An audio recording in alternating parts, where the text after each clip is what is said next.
I traveled to Abu Dhabi, and I remember standing on the balcony in this hotel, and the sun was rising, overlooking the Arabian Sea. And for the first time in a very, very long time, I had a newfound appreciation for Allah's creation. And by looking at the sun, as simple as it may sound, all the running around I was doing and all the sinning I was doing, I never looked at the sun, never paid it much mind, never looked at the moon too much. To me, it was just night and day. That's it, night and day. What I do in the day, I do in the day. What I do at night, I do at night. But being placed in front of this picture and watching the sunrise overlooking the Arabian Sea, it pierced my heart. And if you can understand from this point, I have not mentioned yet one Muslim talking to me. I never received any dawah from no Muslim. My education in Islam came from paying attention and watching the characteristics and the mannerisms of the Muslim. So when I seen this, something hit me in my heart, and I knew from that point on that I wanted to be a Muslim. But not really fully understanding what was going on in my heart, I ran downstairs to the lobby, and the first Muslim I seen, I ran up on him real aggressive. Because normally, when we talk to people that are interested in Islam, we sit right in front of them and watch their heart go through changes. Me, I didn't want to let that emotion go, so I ran. Pum, first Muslim I seen, I asked him, what I had to do to be a Muslim? And he was looking at me like, what do you mean you want to be? He was just nervous, because normally, you got to talk to me about Islam. I'm running up on him. You want to be a Muslim? I'm like, yes. What do I have to do to be a Muslim? He said, no, it's simple. You just say, Ashhadu an la ilaha illallah, Muhammadur Rasulullah. So I repeat what the man said, and I'm still standing there like, that's it? I don't have to take a shower, go get one of them things you got on? You don't go dip me in the water or something? He said, no, Khalas, you're a Muslim. I said, I'm a Muslim? He said, you're a Muslim. I said, I'm a Muslim.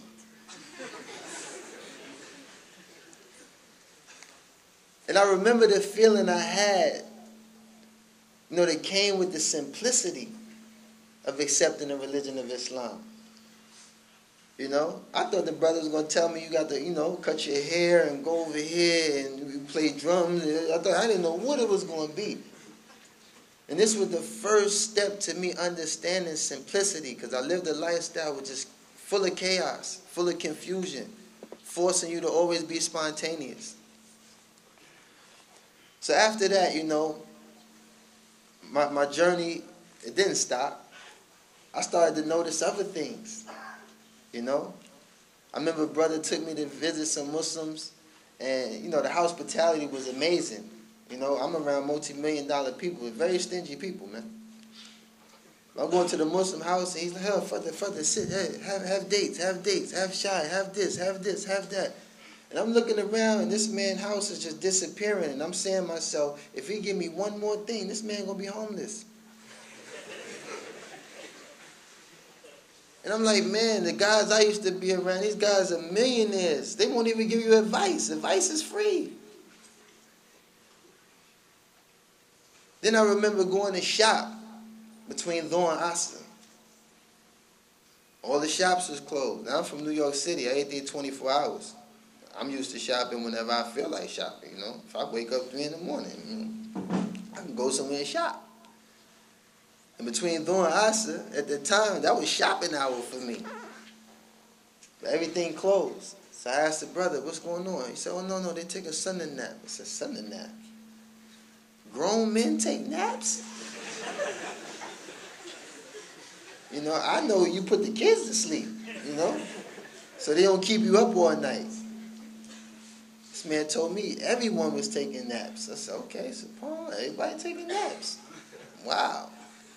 Then you'll see certain businesses, certain establishments where, maybe this with a table or atta or something. One of the owners, I guess he was taking Sunday nap, so it's just a blanket over it, a rock and a rock. This man probably went 5 miles away from his business, and I'm saying, wow. If I'd have brought a couple more brothers from New York, we could rob this whole place, man. You know, all I gotta do is you get a rock, you get a rock, you grab the blanket, we out of here. So all these things were showing me stuff that I never seen before. And then what really was the most defining moment was hearing the Adhan. Now here I am, a brother. I spent 12 hours a day in the studio trying to make a song to make you move. I'm trying to get you to dance. I hear the Adhan, everybody stops. I'm like, wow. Sound just like right now. I can hear people breathing. I can hear people moving. The sound of a jacket, anything.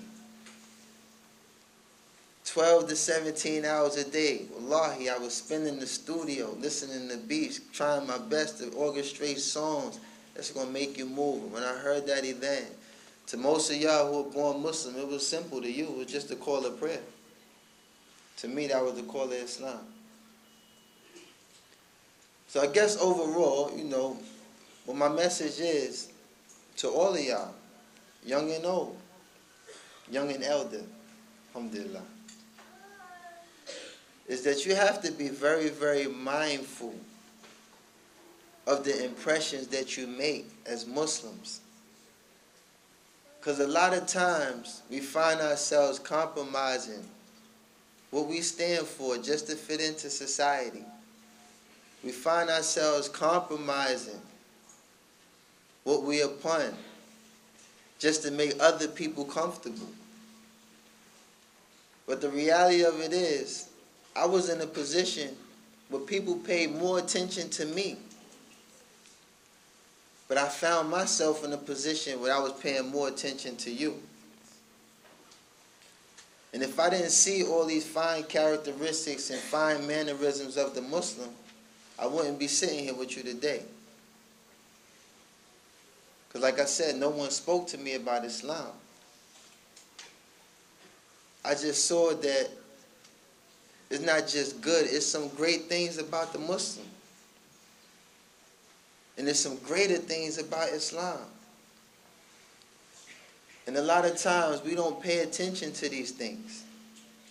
We find ourselves more nervous about praying in front of non-Muslims because of what they might think of us. But no actuality, those were some of the things that turned me on. Because I grew up in a Christian household. I understood God. I didn't understand in detail. But my fitrah never allowed me to scream hallelujah or Jesus Christ. I couldn't do these things. It just never fit with me.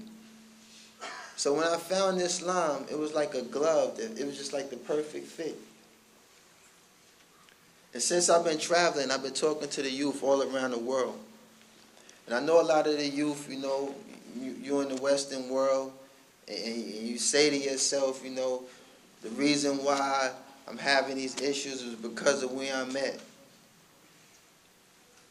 But I done gave a talk in Jeddah, maybe 40 minutes from the Kaaba.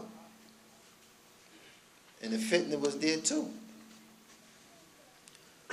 So your only real true escape is to return to your religion. To stay firm upon Tawheed. To stay firm upon the religion of Islam. This is the true escape. I used to hear brothers all the time, I can't wait till I get to the Damaj, man. I'm going to go out there and start. I can't wait till I get to the Damaj. I can't wait till I get to the Damaj. It's like, what you going? You're not going to pray till you get to the Damaj? You're not going to be a Muslim until you get to the Damaj? Like, what does the Damaj got that we don't have here? The fitna is everywhere. So a lot of you young brothers, I can relate to y'all. Because I was your peer at one time. I was able to relate to you, and I still can relate to you now. And all I can tell you is that what's out there was something that I was trying to escape for many, many years. I was in darkness. I was walking around feeling the wall for a light switch. I was looking for any speck of light that I could follow. And for many, many years, with all that glittering stuff that y'all thought y'all was seeing, I was in complete darkness.